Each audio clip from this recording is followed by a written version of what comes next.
الحمد لله رب العالمين والصلاة والسلام على سيد المرسلين أما بعد فأعوذ بالله من الشيطان الرجيم بسم الله الرحمن الرحيم ولا تحسبن الله غافلا عما يعمل الظالمون آمنت بالله صدق الله العظيم وصدق رسوله النبي الكريم ونحن على ذلك لمن الشاهدين والشاكرين والحمد لله رب العالمين. مختصراً خطبہ مسنونہ کے بعد معزز و محترم سامعین کرام، السلام علیکم ورحمۃ اللہ وبرکاتہ. عرض و معروض سے قبل اللہ کی بارگاہ میں دعا کر لیں کہ مالک و مولا مجھ حقیر و فقیر کو حق کہنے کی توفیق عطا فرمائے، ہم سبوں کو حق قبول کرنے کی اور اس پر عمل کرنے کی توفیق عطا فرمائے. بے چین دلوں کے چین نانۂ حسنین صلی اللہ علیہ وآلہ وسلم کا فرمان رحمت نشان ہے. جب جمعرات کا دن آتا ہے اللہ پاک فرشتوں کو بھیجتا ہے. ان کے پاس چاندی کے کاغذ اور سونے کے قلم ہوتے ہیں. وہ لکھتے ہیں کون جمعرات کے دن اور شب جمعہ یعنی جمعرات اور جمعے کی درمیانی رات مجھ پر کثرت سے درود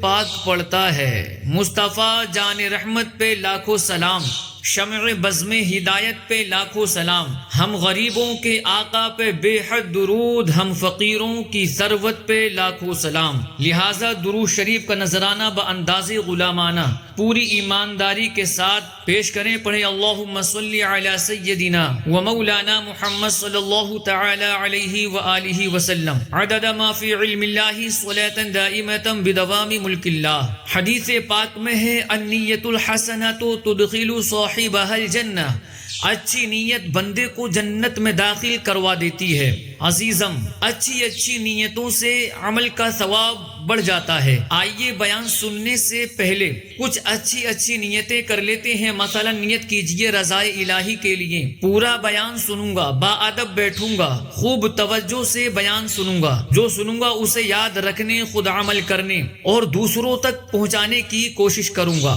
علامہ ابن حجر مکی رحمت اللہ تعالی علیہ ذکر کرتے ہیں واقعہ کربلا کے بعد جب بدبخت یزیدی امام عالی مقام حضرت امام حسین رضی اللہ تعالی عنہ کا سر انور نیزے پر بلند کیے ملک شام کی طرف لیے جا رہے تھے، راستے میں ایک نصرانی راہب یعنی کرسچن عبادت گزار کا گرجا آیا. اس راہب نے سر انور کو دیکھا تو اس بارے میں لوگوں سے پوچھا. لوگوں نے بتایا کہ یہ نواسہ رسول حضرت امام حسین رضی اللہ تعالی عنہ کا سر مبارک ہے. یہ سنتے ہی راہب تڑپ گیا اور پلید یزیدیوں کے پاس جا کر بولا تم برے لوگ ہو، کیا 10,000 اشرفیہ لے کر اس بات پر راضی ہو سکتے ہو کہ ایک رات یہ سر مبارک میرے پاس رہے؟ یزیدی تو تھے ہی مال کے بھوکے، فوراً راضی ہو گئے. راہب اگرچہ غیر مسلم تھا البتہ اس نے سر انور کا خوب ادب کیا، اسے غسل دیا، خوشبو لگائی اور رات بھر اپنی گود میں رکھ کر دیکھتا رہا. اس نے سر انور سے ایک نور آسمان کی طرف بلند ہوتا دیکھا. سر مبارک کی یہ کرامت دیکھ کر راہب کا دل پگھل گیا. سر انور سے ابھرتے نور نے راہب کا سینہ روشن کر دیا. اس نے یہ رات روتے ہوئے گزاری. صبح کو کلمہ پڑھ کر مسلمان ہو گیا. یہ خوش بخت راہب جو اب کلمہ پڑھ کر نانائے حسنین رحمت کونین صلی اللہ علیہ وآلہ وسلم کا غلام بن چکا تھا، اس نے اپنا گرجا اور تمام ساز و سامان چھوڑا، باقی کی زندگی خدمت اہل بیت میں گزار دی. دولت دیدار پائی پاک جانے بھیج کر کربلا میں خوب ہی چمکی دکانیں اہل بیت. کربلا میں خوب ہی چمکی دکانیں اہل بیت. میرے عزیزو، نصرانی راہب نے امام عالی مقام رضی اللہ تعالی عنہ کے سر مبارک کا ادب کیا تو اسے دولت ایمان نصیب ہوئی. دوسری طرف بظاہر کلمہ پڑھنے والے یزیدی بدبخت لالچی تھے. ان کی حرص دولت دنیا کی ہوس انہیں لے ڈوبی. ان یزیدی بدبختوں نے امام عالی مقام رضی اللہ تعالی عنہ کے خیموں سے جو درہم و دنانیر لوٹے تھے، جو راہب سے لیے تھے، ان کو تقسیم کرنے کے لیے جب تھیلیوں کے منہ کھولے تو کیا دیکھا کہ وہ سب درہم و دنانیر ٹھیکریاں بنے ہوئے ہیں. ان ٹھیکریوں کی ایک طرف پارہ 13 سورہ ابراہیم کی یہ آیت لکھی تھی وَلَا تَحْسَبَنَّ اللَّهَ غَافِلًا عَمَّا يَعْمَلُ الظَّالِمُونَ. اور اے سننے والے، ہرگز اللہ کو ان کاموں سے بے خبر نہ سمجھنا جو ظالم کر رہے ہیں. اور دوسری طرف پارہ 19 سورہ شعراء کی یہ آیت کریمہ تحریر تھی وَسَيَعْلَمُ الَّذِينَ ظَلَمُوا ظلموا أي منقلب ينقلبون، اور عن قریب ظالم جان لیں گے کہ کس کروٹ پر پلٹا کھائیں گے۔ میرے عزیز، کیسی عبرت کی بات ہے۔ امام حسین رضی اللہ تعالی عنہ کے سر مبارک کا ادب کرنے کی برکت سے ایک غیر مسلم کو ایمان کی دولت نصیب ہو گئی، اور دوسری طرف یزیدی بدبختوں پر پھٹکار پڑی۔ ان کے برے کرتوتوں کے نتائج کی ایک ادنا جھلک انہیں دکھائی گئی۔ ان کے سونے چاندی کے سکے ٹھیکریاں بن گئے۔ یہ قدرت کی طرف سے ایک درس عبرت تھا کہ اے بدبختو، تم نے اس فانی دنیا کی خاطر دین سے منہ موڑا، آل رسول پر ظلم و ستم کا پہاڑ توڑا۔ یاد رکھو، دین سے تم نے سخت بے پرواہی برتی، اور جس فانی و بے وفا دنیا کے حصول کے لیے ایسا کیا، وہ بھی تمہارے ہاتھ نہیں آئے گی۔ تم دنیا اور آخرت میں نقصان اٹھانے والے ہو گئے۔ تم نے اجاڑا حضرت زہرا کا بوستان، تم نے اجاڑا حضرت زہرا کا بوستان، تم خود اجڑ گئے، تمہیں یہ بد دعا ملی، رسوائے خلق ہو گئے، برباد ہو گئے، مردودو تم کو ذلت ہر دوسرا ملی۔ دنیا پرستو، دین سے منہ موڑ کر تمہیں، دنیا پرستو دین سے منہ موڑ کر تمہیں دنیا ملی نہ عیش و طرب کی ہوا ملی، دنیا ملی نہ عیش و طرب کی ہوا ملی۔ میرے عزیز، امام عالی مقام، امام تشنا کام، نواسۂ رسول حضرت امام حسین رضی اللہ تعالی عنہ بہت بلند رتبہ ہستی ہیں۔ آپ کا نام مبارک حسین، کنیت ابو عبداللہ، اور القاب سبت رسول یعنی رسول اللہ کے نواسے، اور ریحانۃ الرسول یعنی رسول کے پھول ہیں۔ کیا بات رضا اس چمنستان کرم کی، کیا بات رضا اس چمنستان کرم کی، زہرا ہے کلی جس میں حسن اور حسین پھول، زہرا ہے کلی جس میں حسین اور حسن پھول۔ اعلیٰ حضرت عظیم البرکت مجدد دین و ملت فرماتے ہیں، اس کرم اور رحمت کے گلشن کی بات و مثال کیا ہے، جس کی کلی و غنچہ حضرت فاطمہ الزہرا رضی اللہ تعالی عنہا، اور جس کے پھول جنتی جوانوں کے سردار حضرت امام حسن اور امام حسین رضی اللہ تعالی عنہما ہیں۔ نانا حسنین رحمت دارین صلی اللہ علیہ وآلہ وسلم نے فرمایا، حسین منی وانا من حسین، احب اللہ من احب حسینا، یعنی حسین مجھ سے ہیں اور میں حسین سے ہوں۔ جو حسین سے محبت کرے اللہ پاک اس سے محبت فرماتا ہے۔ ایک حدیث پاک میں فرمایا، حسن و حسین سے جس نے محبت کی اس نے مجھ سے محبت کی، اور جس نے ان سے دشمنی کی اس نے مجھ سے دشمنی کی۔ بخاری شریف میں روایت ہے، اللہ پاک کے آخری نبی رسول ہاشمی صلی اللہ تعالی علیہ وآلہ وسلم نے فرمایا، ہما ریحانتایا من الدنیا، حسن و حسین دنیا میں میرے دو پھول ہیں، ان دو کا صدقہ جن کو کہا میرے پھول ہیں، ان دو کا صدقہ جن کو کہا میرے پھول ہیں، کیجئے رضا کو حشر میں خندہ مثال گل۔ اعلیٰ حضرت رحمت اللہ تعالی علیہ عرض کرتے ہیں، یا رسول اللہ صلی اللہ علیہ وآلہ وسلم، آپ نے فرمایا حسن و حسین رضی اللہ تعالی عنہما دونوں میرے پھول ہیں، ان دونوں جنتی پھولوں کا صدقہ احمد رضا کو بروز قیامت پھول کی طرح ہستا بستا رکھنا۔ ترمذی شریف کی روایت میں ہے، حسن و حسین جنتی جوانوں کے سردار ہیں۔ امام عالی مقام امام حسین رضی اللہ تعالی عنہ 5 شعبان المعظم 4 ہجری کو مدینہ منورہ میں پیدا ہوئے۔ 55 سال 5 ماہ 5 دن اس دنیا میں تشریف فرما رہے۔ 10 محرم الحرام 61 ہجری بروز جمعہ کو انتہائی مظلومیت کے ساتھ شہید کیے گئے۔ آپ نے حق پر ثابت قدمی، جواں مردی، استقامت اور صبر و رضا کی لازوال مثال قائم فرمائی۔ باغ جنت کے ہیں بہر مدح خوان اہل بیت، باغ جنت کے ہیں بہر مدح خوان اہل بیت، تم کو مزدہ نار کا اے دشمنان اہل بیت، ان کی پاکی کا خدائے پاک کرتا ہے بیان، آیت تطہیر سے ظاہر ہے شان اہل بیت، ان کے گھر میں بے اجازت جبرائیل آتے نہیں، قدر والے جانتے ہیں قدر و شان اہل بیت، کس شقی کی ہے حکومت ہائے کیا اندھیر ہے، دن دہاڑے لٹ رہا ہے کاروان اہل بیت، گھر لٹانا جان دینا کوئی تجھ سے سیکھ جائے، جان عالم ہو فدا اے خاندان اہل بیت، یعنی اہل بیت کی شان بیان کرنے والوں کا مقدر جنت ہے، اور اے اہل بیت کے دشمنوں تمہارے لیے آگ ہے۔ اللہ پاک آیت تطہیر یعنی انما یرید اللہ لیذہب عنکم الرجس اہل البیت ویطہرکم تطہیرا، اس آیت میں اہل بیت کی شان اور پاکی بیان فرماتا ہے، اور حضرت جبریل علیہ السلام بھی اہل بیت کے گھر میں بغیر اجازت داخل نہیں ہوتے، کیونکہ عزت والے ہی اہل بیت کی عظمت جانتے ہیں۔ یہ کس بدبخت کی حکومت ہے، یہ کیا ظلم ہے کہ دن میں ہی اہل بیت کا قافلہ لوٹا جا رہا ہے۔ حق کی راہ میں اپنی جان دینا اور اپنا سب کچھ لٹانا کوئی آپ سے سیکھے۔ اے اہل بیت کے خاندان، آپ پر سارے عالم کی جان فدا ہو۔ علامہ ابن حجر مکی رحمت اللہ تعالی علیہ ذکر کرتے ہیں، جب حضرت امام حسین رضی اللہ تعالی عنہ شہید ہو گئے تو سورج کو گرہن لگا، آسمان سرخ ہو گیا، 3 دن تک دنیا پر اندھیرا چھایا رہا، یہاں تک کہ دن میں تارے نظر آنے لگے، کئی روز تک آسمان سے خون برستا رہا، اس کے اثر سے دیواریں اور عمارتیں رنگین ہو گئیں، جو کپڑا اس سے رنگین ہوا اس کی سرخی پرزے پرزے ہونے تک نہ گئی۔ بیت المقدس میں جو پتھر اس روز اٹھایا جاتا اس کے نیچے سے تازہ خون نکلتا تھا۔ یہ عالم دیکھ کر لوگوں کو گمان ہوا کہ شاید قیامت قائم ہو گئی ہے۔ غرض زمین و آسمان میں ایک غم کی کیفیت تھی، تمام دنیا رنج و غم میں گرفتار تھی۔ آسمان رویا، زمین روئی، جنات کے غمگین اشعار پڑھنے کی آوازیں سنی گئی۔ اللہ اکبر!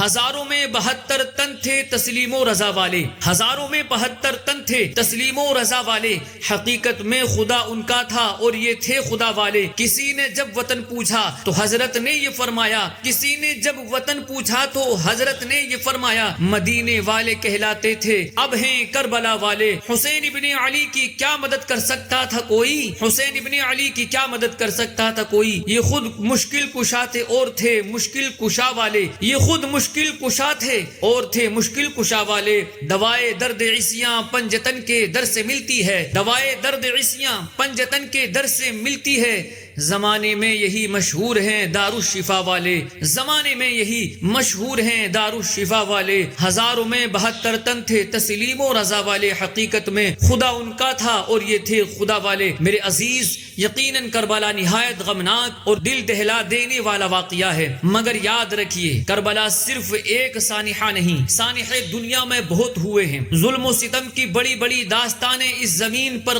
رقم ہوئیں، مگر وہ سب مٹ گئیں۔ آج لوگوں کے دل و دماغ میں ان کا خیال تک موجود نہیں۔ اگر کربلا بھی صرف ایک سانحہ ہوتا تو تقریباً 1382 سال سے بھی زیادہ عرصہ گزرنے کے باوجود اسے ذہنوں میں یوں تازہ نہ رکھا جاتا۔ لہٰذا کربلا صرف ایک سانحہ نہیں، یہ درس زندگی کی پوری ایک کتاب بھی ہے۔ واقعہ کربلا ہمیں کامیابی کے راستے بھی بتاتا ہے، ترقی کے زینے بھی بتاتا ہے، زندگی کے اصول بھی سکھاتا ہے اور عظمت و شان سے جینے کا درس بھی دیتا ہے۔ ایک غیر مسلم تھا، اس پر بہت ظلم و ستم ہوئے۔ وہ کہتا ہے، میں نے 20 سال تک جیل کاٹی، ناحق ظلم برداشت کیے۔ ایک رات میں نے فیصلہ کیا کہ میں ظالم کے سامنے جھک جاتا ہوں۔ پھر اچانک مجھے حضرت امام حسین رضی اللہ تعالی عنہ اور کربلا کا واقعہ یاد آیا، بس اسی سے مجھے حوصلہ ملا اور میں ظالم کے سامنے ڈٹ کر کھڑا ہو گیا۔ ایک اور غیر مسلم کہتا ہے، کربلا وہ واحد جنگ ہے جس نے شہادت کے ساتھ ساتھ انسانوں کو اخلاقی سبق بھی عطا کیا۔ اللہ اکبر! میرے عزیز، یہ غیر مسلم ہیں جو کربلا سے سبق سیکھ رہے ہیں۔ امام حسین رضی اللہ تعالی عنہ کی بے مثال استقامت کو یاد کر کے حوصلہ بلند کر رہے ہیں۔ اس سے پتہ چلتا ہے کہ کربلا صرف ایک سانحہ نہیں، ایک درس بھی ہے، ایک سبق بھی ہے۔ واقعہ کربلا ہمیں زندگی کے اصول بھی بتاتا ہے اور شان سے جینا بھی سکھاتا ہے۔ انسان کو بیدار تو ہو لینے دو، انسان کو بیدار تو ہو لینے دو، ہر قوم پکارے گی ہمارے ہیں حسین، ہر قوم پکارے گی ہمارے ہیں حسین۔ ایک اسلامی بھائی کہتے ہیں، میں BA میں پڑھتا تھا، BA کی انگلش میں ایک ناول پڑھایا جاتا ہے۔ ایک دن ٹیچر نے اس ناول کے متعلق لیکچر دیا، کہنے لگا اس ناول کا مصنف ایک یورپین مفکر ہے، دوسری عالمی جنگ میں یہ ایک فوجی کے طور پر شریک ہوا تھا۔ دوسری عالمی جنگ کے بعد یورپ میں جو انقلاب آیا، یورپ نے جو ترقی کی، اس انقلاب اور ترقی کی بنیاد جن نظریات پر تھی، وہ نظریات پیش کرنے والے مفکرین میں ایک مفکر اس ناول کا مصنف بھی ہے۔ مصنف نے اس ناول میں اپنے مخصوص انداز میں کامیابی کے اصول اور ناکامی کے اسباب بیان کیے ہیں۔ پھر ٹیچر نے اس ناول کے متعلق لیکچر شروع کیا۔ مصنف کہتا ہے اگر ہم نے زندگی کے سفر میں کامیاب ہونا ہے تو اس کے لیے صبر اور برداشت کی سخت ضرورت ہے۔ ہمیں کامیابی کے لیے تحمل مزاج یعنی قوت برداشت والا ہونا چاہیے۔ کامیابی کے لیے ہم دوسروں پر بھروسہ نہیں کر سکتے، ہمیں خود پر اعتماد کرنا ہوگا، لیکن اس کے ساتھ ساتھ زیادہ خود اعتمادی اوور کانفیڈنس سے بھی بچنا ہوگا وغیرہ۔ اسلامی بھائی کہتے ہیں ٹیچر ناول کی اسٹوری سے ملنے والے سبق بتا رہے تھے اور میرے ذہن میں واقعہ کربلا چل رہا تھا۔ جیسے ہی ٹیچر نے اپنا لیکچر ختم کیا تو میں بے ساختہ بولا، سر یہ سب کچھ تو ہمیں کربلا بھی سکھاتی ہے۔ امام حسین رضی اللہ تعالی عنہ نے ہمیں صرف صبر بتایا نہیں کر کے دکھایا ہے۔ حلم اور بردباری، قوت برداشت، خود اعتمادی وغیرہ یہ سب وہ باتیں ہیں جو امام حسین رضی اللہ تعالی عنہ نے ہمیں لکھ کر اگرچہ نہیں دی مگر کر کے ضرور دکھائی ہیں۔ میری یہ بات سن کر ٹیچر حیرت میں پڑ گئے، پھر کچھ دیر بعد بولے، ہاں واقعی یورپین مفکر نے ہمیں کہانی لکھ کر سمجھایا مگر امام حسین رضی اللہ تعالی عنہ نے یہ سب کچھ عملی طور پر کر کے دکھا دیا ہے۔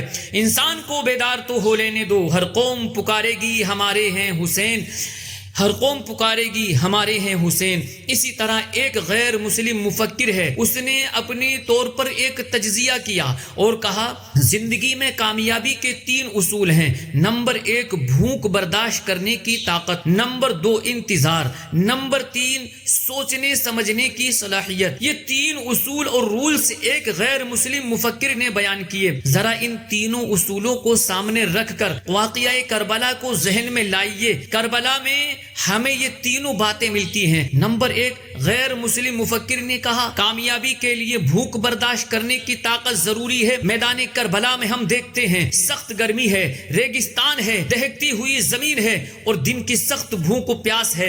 امام حسین رضی اللہ تعالی عنہ سے لے کر ننھے شہزادے حضرت علی اصغر رضی اللہ تعالی عنہ تک سب پیاسے ہیں۔ خالی پیاس ہوتی تو اور بات تھی، یہاں حالت پیاس میں جنگ بھی ہے، اپنی طرف سے جنگ کرنے کا کوئی ارادہ بھی نہیں ہے، اللہ و رسول کی عطا سے سب کچھ کرنے کی ہمت و طاقت بھی ہے، اختیار بھی ہے، مگر قربان جائیے سخت پیاس بھی ان بلند رتبہ ہستیوں کے پاؤں اکھاڑ نہیں پاتی، تازہ دم یزیدی لشکروں کی یلغار انہیں راہ حق سے ہٹا نہیں پاتی۔ آل رسول کے شیر صفت جوان سخت پیاس کے باوجود یزیدیوں کے پرخچے اڑاتے ہیں۔ یہ ان کی بے مثال استقامت اور باکمال قوت برداشت ہے کہ یہ پیاسے رہ کر بہادری کے جوہر دکھاتے ہوئے شہادت کو تو گلے سے لگا لیتے ہیں مگر حق بات سے ذرہ برابر بھی پیچھے نہیں ہٹتے۔ یوں تو شہید لاکھوں ہوئے ہیں یہاں مگر، یوں تو شہید لاکھوں ہوئے ہیں یہاں مگر رتبہ کسی کو آپ کے جیسا ملا نہیں۔ لرزا نہ بھوکا پیاس ابھی باطل کے سامنے، لرزا نہ بھوکا پیاس ابھی باطل کے سامنے، میرے حسین جیسا کوئی دل ملا نہیں، میرے حسین جیسا کوئی دل ملا نہیں۔ غیر مسلم مفکر نے دوسری بات کہی کہ کامیابی کے لیے انتظار ضروری ہے، یعنی جو بندہ کامیابی کا طلبگار ہے وہ صبر سے کام لے، اطمینان کے ساتھ درست وقت کا انتظار کرے، کسی لمحے بھی بے صبری نہ دکھائے۔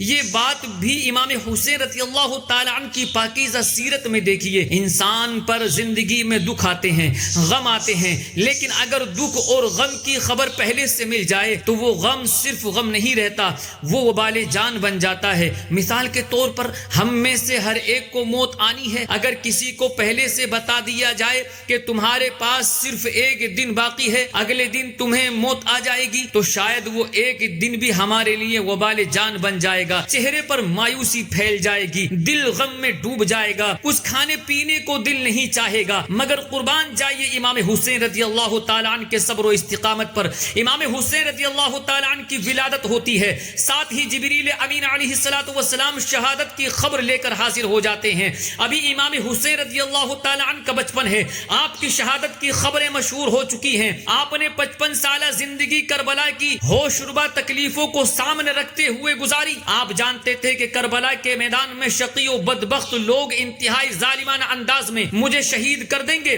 مگر مجال ہے کہ امام حسین رضی اللہ تعالی عنہ کی استقامت میں کوئی فرق آئے۔ 55 سالہ مبارک زندگی میں کوئی ایک لمحہ بھی ایسا نہیں ہے کہ جب امام حسین رضی اللہ تعالی عنہ نے بے صبری کا مظاہرہ کیا ہو۔ آپ نے کبھی بھی یہ دعا نہیں کی کہ یا اللہ پاک مجھے اس آزمائش سے نجات عطا فرما۔ آپ نے صبر و استقامت کے ساتھ 55 سالہ زندگی کربلا کے انتظار میں بسر فرمائی اور بالآخر میدان کربلا میں اپنے نانا جان رحمت رحمان صلی اللہ علیہ وسلم کے دین پر پہرا دیتے ہوئے نہایت عزت و شان کے ساتھ رتبہ شہادت کو سینے سے لگا لیا۔ گھر لٹانا جان دینا کوئی تجھ سے سیکھ جائے، گھر لٹانا جان دینا کوئی تجھ سے سیکھ جائے، جان عالم ہو فدا اے خاندان اہل بیت، جان عالم ہو فدا اے خاندان اہل بیت۔ غیر مسلم مفکر نے تیسری بات یہ کہی کہ جو کامیابی کا طلبگار ہے اس کے لیے ضروری ہے کہ وہ سوچنے اور سمجھنے کی صلاحیت رکھتا ہو، یعنی اس پر کیسا ہی کڑا وقت کیوں نہ آ جائے وہ اپنے سوچنے سمجھنے کی صلاحیت کو ماند نہ پڑنے دے، ہر وقت ہر حال میں سوچ سمجھ کر کے بہتر سے بہترین فیصلہ کرے۔ یہ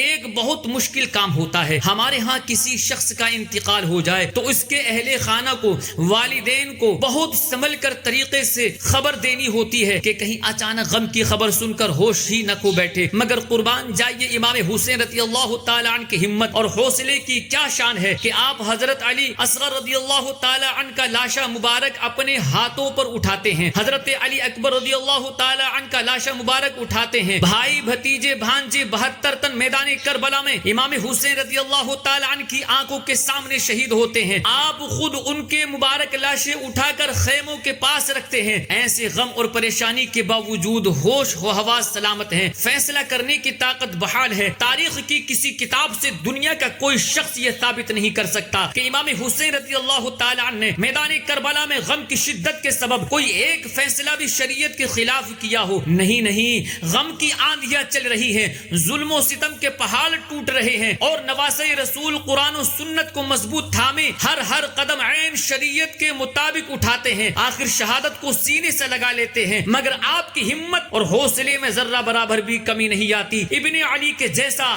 کوئی دوسرا نہیں، ابن علی کے جیسا کوئی دوسرا نہیں، تیغوں کے سائے میں بھی جو دل باختہ نہیں، تیغوں کے سائے میں بھی جو دل باختہ نہیں، ہو مثل آپ کے جو مہکدار یا حسین، ہو مثل آپ کے جو مہکدار یا حسین، صحن چمن میں کوئی گل ایسا کھلا نہیں، صحن چمن میں کوئی گل ایسا کھلا نہیں، ہر سو روا ہے آج بھی سکہ حسین کا، ہر سو روا ہے آج بھی سکہ حسین کا، سکہ یزیدیوں کا کہیں پر چلا نہیں، سکہ یزیدیوں کا کہیں پر چلا نہیں۔ میرے عزیز، یہ سب باتیں عرض کرنے کا مقصد یہ ہے کہ دیکھیے آج کے مفکرین کامیابی، ترقی اور انقلاب کے جو راستے دکھاتے ہیں، لمبے لمبے لیکچر دیتے ہیں، یہ سب باتیں آج سے تقریباً 1382 سال پہلے شہزادہ کونین امام حسین رضی اللہ تعالی عنہ کر کے دکھا چکے ہیں۔ میدان کربلا میں یہ سب نظریات موجود ہیں، وہ مشرقی پکار ہو یا مغربی صدا، وہ مشرقی پکار ہو یا مغربی صدا، تفریق رنگ و نسل پہ غالب ہے کربلا، تفریق رنگ و نسل پہ غالب ہے کربلا۔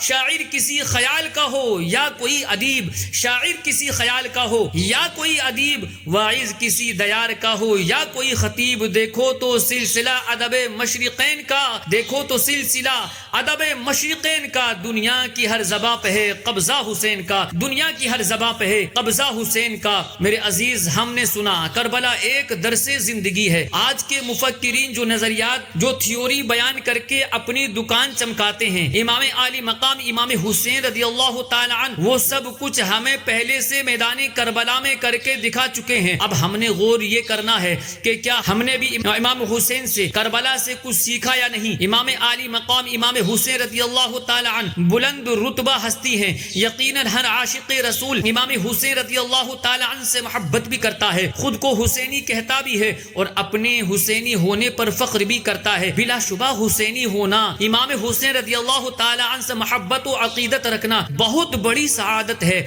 مگر بہت افسوسناک بات ہے، لوگوں کی ایک بھاری تعداد ہے جو صرف محرم الحرام میں، وہ بھی فقط دینی اجتماعات میں، اور یہاں بھی محض زبانی کلامی حسینی ہوتے ہیں۔ ہم غور کریں، کیا ہم واقعی حسینی ہیں؟ کیا ہم گھر میں بھی حسینی ہوتے ہیں؟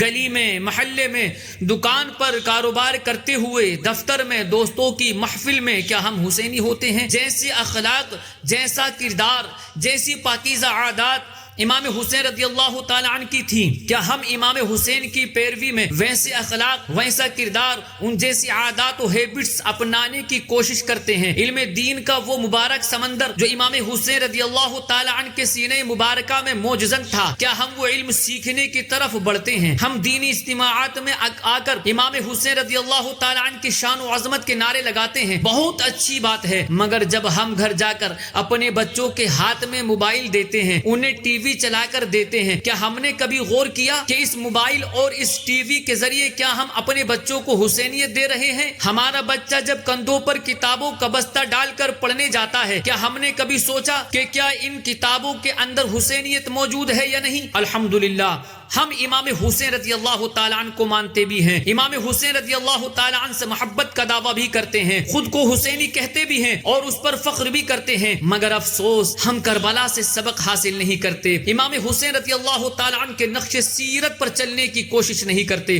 ہمارا کردار، ہمارے اخلاق، ہمارے طور و طریقے ہماری حسینی ہونے کی گواہی نہیں دیتے۔ آپ ہی تو کلمہ طیب کے ٹھہرے پاسباں، آپ ہی تو کلمہ طیب کے ٹھہرے پاسباں، آپ کے سر ہی بقائے دین کا صحرا حسین، ہم تو سچا عشق بھی تم سے نہیں کر پائے ہیں، ہم تو سچا عشق بھی تم سے نہیں کر پائے ہیں، اور تم نے ہم سبھی کو خون دے ڈالا حسین، اور تم نے ہم سبھی کو خون دے ڈالا حسین۔ میرے عزیز ذرا غور کیجئے، امام حسین رضی اللہ تعالی عنہ نے اتنی بڑی قربانی کیوں پیش کی؟ یقیناً آپ کو تاج و تخت و حکومت سے کوئی سروکار نہیں تھا، آپ تو جنتی جوانوں کے سردار ہیں، اللہ پاک کی عطا سے جس کو جنت میں حکومت و سرداری ملی ہو، اسے دنیا کی عارضی حکومت کی حرص بھلا کیسے ہو سکتی تھی؟ مگر غور طلب بات ہے، امام حسین رضی اللہ تعالی عنہ آخر یزید کی بیعت کیوں نہیں کرتے تھے؟ کیا آپ کو یزید کی ذات سے اختلاف تھا؟ نہیں، آپ کو یزید کی ذات سے اختلاف نہیں تھا، آپ کو یزید کے کردار سے اختلاف تھا۔ اگر یزید بدبخت کا کردار ستھرا ہوتا، وہ بد انجام قرآن و سنت کا پیروکار ہوتا، تو امام حسین رضی اللہ تعالی عنہ ہرگز اس کی بیعت سے انکار نہ فرماتے،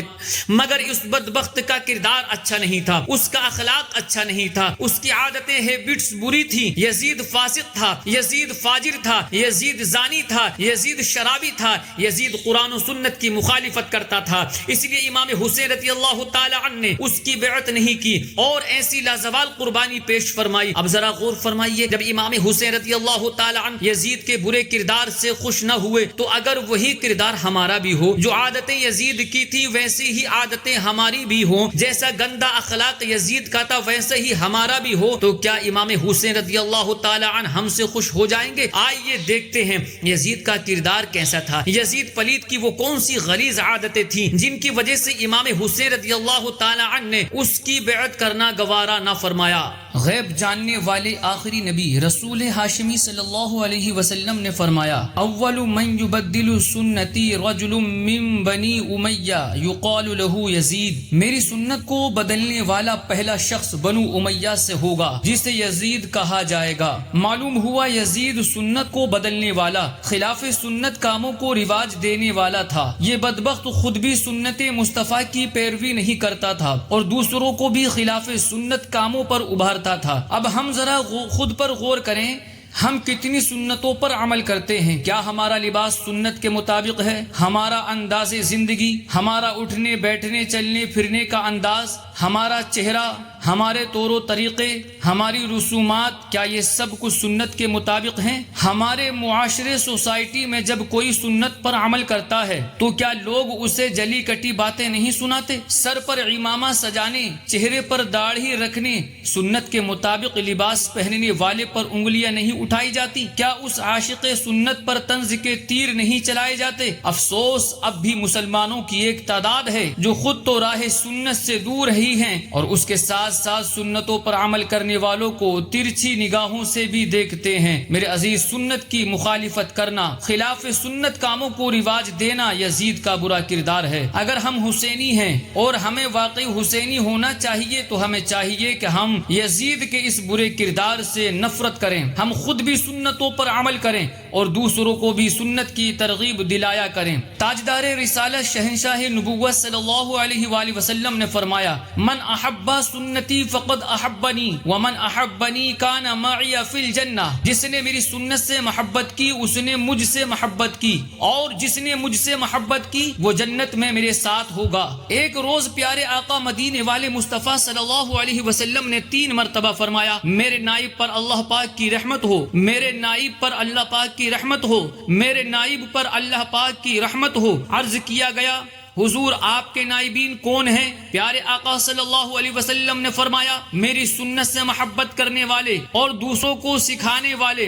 رسول اکرم نور مجسم صلی اللہ علیہ وسلم نے فرمایا من تمسک بسنتی دخل الجنہ، جس نے میری سنت کو مضبوطی سے پکڑا وہ جنت میں داخل ہو گیا۔ سبحان اللہ، اللہ پاک ہمیں سنتوں کا پیکر بنائے، ہم نے خود سنتوں پر عمل کرنا ہے، اس کے ساتھ ساتھ دوسروں کو بھی اس کی دعوت دینی ہے۔ اب وہ نادان جو معاذ اللہ نیکی کی راہ میں رکاوٹ بنتے ہیں، سنتوں پر عمل کرنے والوں کو ترچی نگاہوں سے دیکھتے ہیں، ان پر طنز کے زہریلے تیر برساتے ہیں، انہیں ڈرنا چاہیے۔ نیکی سے روکنا یا اس راہ میں رکاوٹ بننا کافروں کا انداز ہے۔ ولید بن مغیرہ جو بڑا گستاخ رسول اور پکا کافر تھا، اللہ پاک نے اس کا ایک برا وصف بیان فرمایا مناع للخیر، یعنی بھلائی سے بڑا روکنے والا۔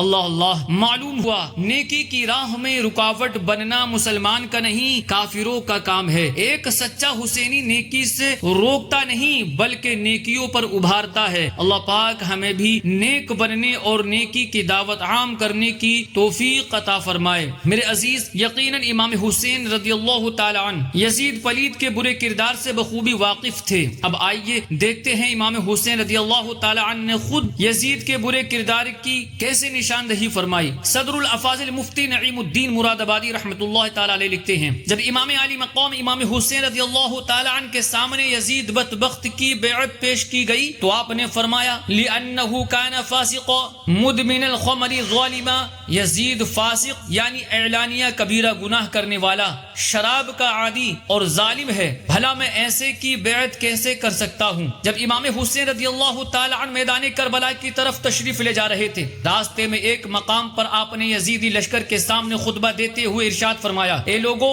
رسول اکرم نور مجسم صلی اللہ علیہ وسلم نے فرمایا بے شک جو ایسے حکمران کو دیکھے جو ظلم کرتا ہو، اللہ پاک کی حرام کردہ چیزوں کو حلال ٹھہراتا ہو، اللہ تعالی کا عہد توڑتا ہو، سنت کے مخالفت کرتا ہو، لوگوں میں گناہوں اور ظلم و زیادتی کو رواج دیتا ہو، دیکھنے والا اگر ایسے ظالم کو برے کاموں سے نہ ہاتھ سے روکے نہ زبان سے روکے، اللہ پاک پر حق ہے کہ اس دیکھنے والوں کو اس ظالم کے ساتھ ہی رکھے۔ لوگوں سن لو، بے شک ان یزیدیوں نے شیطان کی اطاعت کو لازم پکڑا، رحمان کی اطاعت کو چھوڑ دیا، لوگوں میں فساد پھیلایا، اللہ پاک کی حدود کو پامال کیا، اللہ تعالی کی حرام کی ہوئی چیزوں کو حلال اور حلال کی ہوئی چیزوں کو حرام قرار دیا، اور میں اس بات کا زیادہ حق رکھتا ہوں کہ ایسے ظالم کے سامنے کلمہ حق بلند کروں۔ میرے عزیز، امام حسین رضی اللہ تعالی عنہ نے یزید پلید کی 7 بری عادتوں کو بیان فرمایا۔ نمبر 1 یزید فاسق ہے، نمبر 2 یزید شرابی ہے، نمبر 3 یزید ظالم ہے،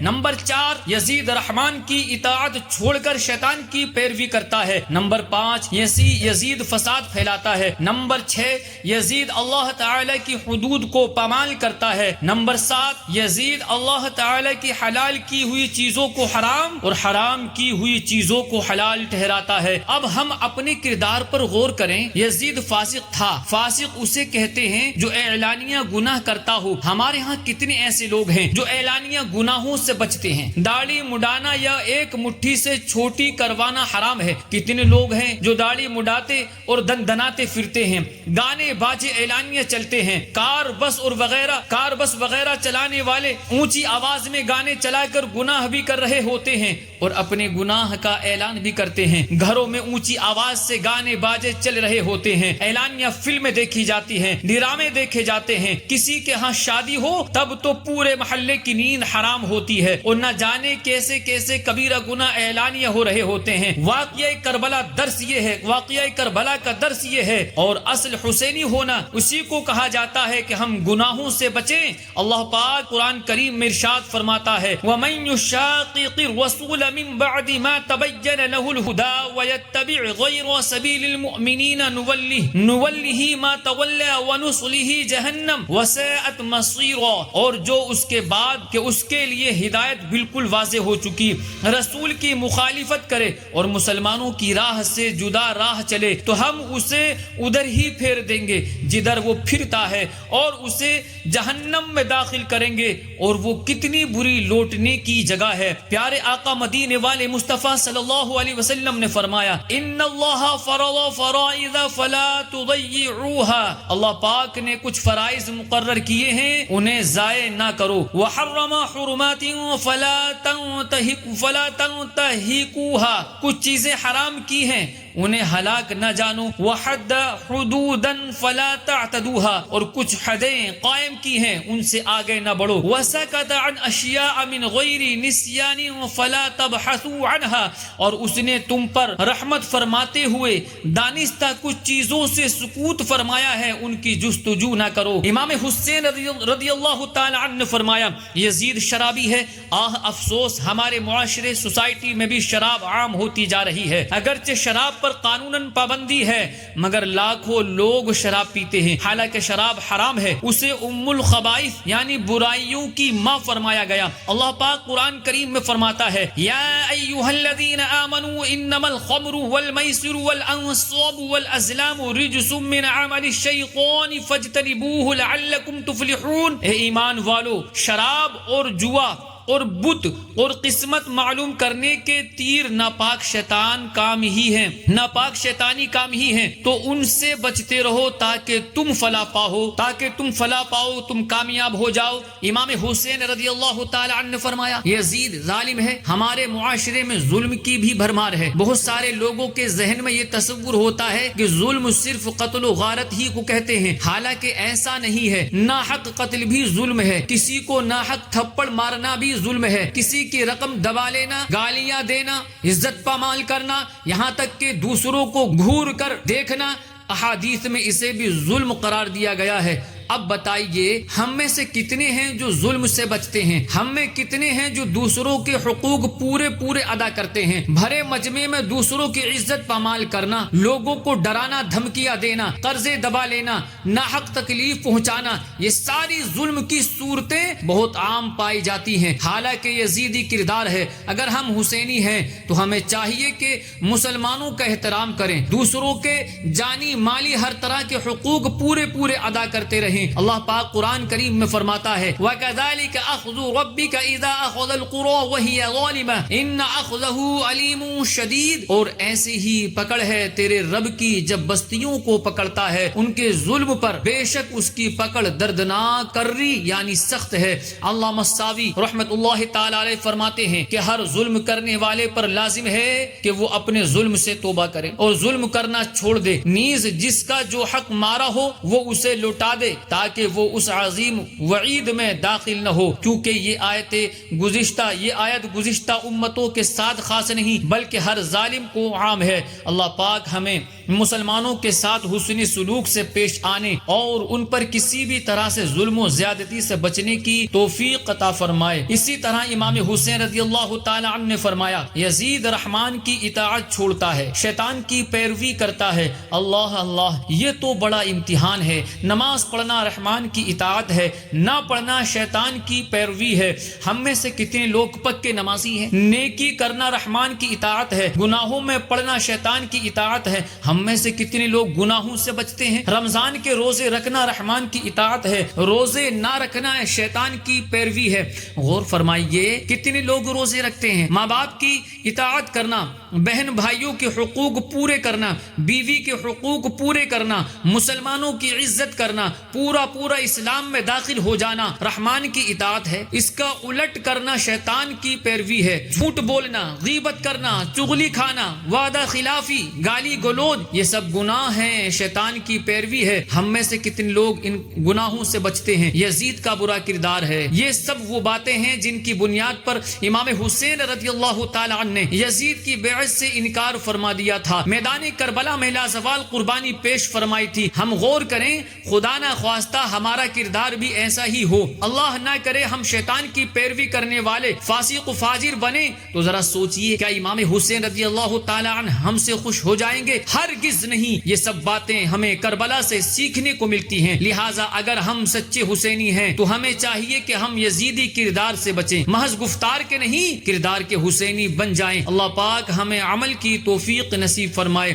ایک اہم بات جو ہمیں کربلا سے سیکھنے کو ملتی ہے وہ یہ کہ یزید بدبخت نے میدان کربلا میں جتنا ظلم کیا کروایا، یہ سب اصل میں دنیا کی محبت اور لالچ کا نتیجہ تھا۔ یزید پلید مال و جاہ کی محبت ہی کی وجہ سے سانحہ کربلا کا باعث بنا۔ اس ظالم بد انجام کو امام عالی مقام امام حسین رضی اللہ تعالی عنہ کی ذات گرامی سے اپنی اقتدار کو خطرہ محسوس ہوتا تھا، حالانکہ امام عالی مقام کو دنیای ناپائیدار کے حصول کے لیے دنیاوی اقتدار سے کیا سروکار۔ آپ تو کل بھی امت مسلمہ کے دلوں کے تاجدار تھے اور آج بھی ہیں اور رہتی دنیا تک رہیں گے۔ نہ شمر ہی کا وہ ستم رہا نہ یزید کی وہ جفا رہی، نہ شمر ہی کا وہ ستم رہا نہ یزید کی وہ جفا رہی، جو رہا تو نام حسین کا جسے زندہ رکھتی ہے کربلا، جو رہا تو نام حسین کا جسے زندہ رکھتی ہے کربلا۔ میرے عزیز، حب جاہ و مال بہت ہی برا وبال ہے۔ ہمارے پیارے پیارے آقا مدینے والے مصطفیٰ صلی اللہ علیہ وسلم نے فرمایا، دو بھوکے بھیڑیے بکریوں میں چھوڑ دیے جائیں وہ اتنا نقصان نہیں پہنچاتے جتنا کہ مال و مرتبے کا لالچ انسان کے دین کو نقصان پہنچاتا ہے۔ نبیوں کے سردار مکی مدنی تاجدار صلی اللہ علیہ وسلم نے فرمایا، حب الدنیا رأس کل خطیئہ، یعنی دنیا کی محبت ہر برائی کی جڑ ہے۔ یزید پلید کا دل چونکہ دنیا ناپائیدار کی محبت سے سرشار تھا، اس لیے وہ شہرت و اقتدار کی ہوس میں گرفتار ہو گیا، اور اس ہوس نے اسے اس کے انجام سے غافل کر کے امام عالی مقام اور آپ کے رفقا کے خون ناحق کروانے تک پہنچا دیا۔ جس اقتدار کی خاطر اس نے کربلا میں ظلم و ستم کی آندھیاں چلائیں، وہ اقتدار اس کے لیے کچھ زیادہ ہی ناپائیدار ثابت ہوا۔ بد نصیب یزید صرف 3 سال 6 ماہ تخت حکومت پر خباثت پھیلا کر 64 ہجری کو 39 سال کی عمر میں عبرتناک موت مر گیا۔ وہ تخت ہے کس قبر میں وہ تاج کہاں ہے، وہ تخت ہے کس قبر میں وہ تاج کہاں ہے، اے خاک بتا زور یزید آج کہاں ہے، اے خاک بتا زور یزید آج کہاں ہے۔ میرے عزیز، الحمدللہ ہم حسینی ہیں، ہم امام عالی مقام امام حسین رضی اللہ تعالیٰ عنہ سے محبت قدم بھرتے ہیں۔ امام عالی مقام نے دنیا کے لیے دین کو نہ چھوڑا بلکہ دین حق کی حفاظت کی خاطر 72 تن کی قربانی پیش فرمائی۔ ہمیں بھی چاہیے کہ ہم سچے حسینی ہونے کا ثبوت دیں، امام حسین رضی اللہ تعالیٰ عنہ کے نقش سیرت پر چلیں، علم دین سیکھیں، اس پر عمل کریں، سنتیں سیکھیں، سنتوں پر خود بھی عمل کریں، دوسروں تک بھی سنتیں پہنچائیں۔ یزید بدبخت فاسق فاجر تھا، سنت کو بدلنے والا تھا، لعن و طعن کرنے والا تھا، ظالم تھا، شرابی تھا، دنیا کی محبت میں گرفتار تھا۔ اس لیے ہمیں چاہیے کہ ہم اس جیسے برے کردار سے بچیں۔ ہم حسینی ہیں، گفتار کے بھی حسینی بنے اور اخلاق و کردار کے بھی حسینی ہی بنے۔ میرے عزیز، 10 محرم الحرام کو شہیدوں کے سردار حضرت امام حسین رضی اللہ تعالیٰ عنہ کے ایصال ثواب کا اہتمام کیجیے، گھروں میں محافل کا اہتمام کریں، اور 11ویں شریف کو حسینی سید حضور غوث اعظم شیخ عبد القادر جیلانی رحمۃ اللہ تعالیٰ علیہ کے ایصال ثواب کا بھی اہتمام کیجیے۔ تاجر اپنی روزانہ کی بکری کا 1% جبکہ تنخواہ پانے والا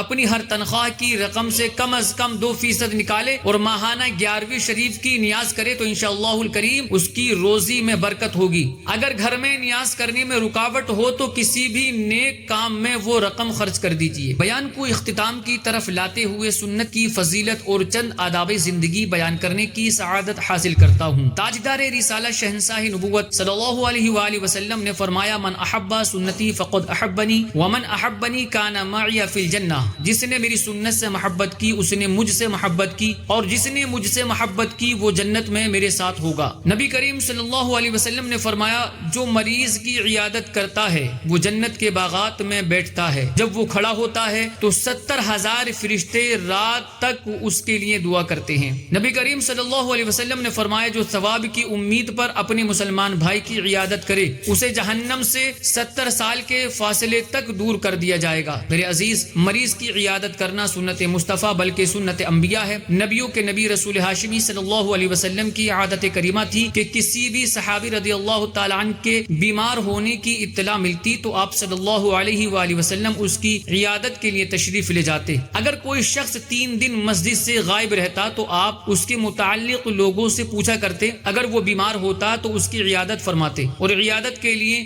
اگر مدینہ شریف کے آخری کنارے تک بھی جانا پڑتا تو تشریف لے جاتے اور اپنے صحابہ رضی اللہ عنہم کی عیادت فرماتے۔ مشہور مفسر قرآن مفتی احمد یار خان نعیمی رحمۃ اللہ تعالی علیہ فرماتے ہیں، حضور صلی اللہ علیہ وآلہ وسلم کی اخلاق کریمہ میں سے ہے کہ آپ صلی اللہ علیہ وسلم ہر امیر و غریب کے گھر بیمار پرسی کے لیے تشریف لے جاتے تھے۔ حضور صلی اللہ علیہ وسلم کی عادت کریمہ تھی کہ جب کسی مریض کی عیادت کو تشریف لے جاتے تو یہ فرماتے، لا بأس طہور انشاء اللہ، یعنی کوئی حرج کی بات نہیں، اللہ پاک نے چاہا تو یہ مرض گناہوں سے پاک کرنے والا ہے۔ ایک اعرابی کی عیادت کو تشریف لے گئے تو یہی فرمایا، لا بأس طہور انشاء اللہ۔ اللہ تبارک و تعالی ہم تمام کو سنتوں پر عمل کرتے ہوئے لمبی زندگی گزارنا نصیب فرمائے۔ وآخر دعوانا ان الحمد للہ رب العالمین۔ السلام علیکم ورحمۃ اللہ تعالی وبرکاتہ۔